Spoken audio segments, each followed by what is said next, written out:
मालाड इथं मुंबई पब्लिक स्कूलमध्ये भाजपच्या वतीनं रिक्षा आणि टॅक्सी चालकांसाठी मराठी भाषा प्रशिक्षण प्रमाणपत्र वितरण कार्यक्रम आयोजित करण्यात आला।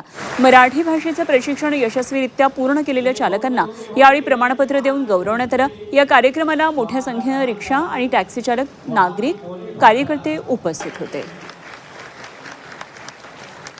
उत्तर भारतीय मोर्चातर्फे ऑटो आणि टॅक्सी चालक जे बंधू आहेत त्यांना मराठीचा कोर्स करून त्यांना सर्टिफिकेट देण्याच्या कार्यक्रमाचं या ठिकाणी आज आयोजन करण्यात आलेलं होतं। सरकारने जो नियम काढलेला आहे की मराठी ही लिहिता वाचता बोलता आली पाहिजे, त्यामुळे सरकारची परीक्षा आहे, सरकारच्या परीक्षेमध्ये उत्तीर्ण होऊन या लोकांना सर्टिफिकेट वाटप करण्याच्या कार्यक्रमाचं आयोजन केलं होतं।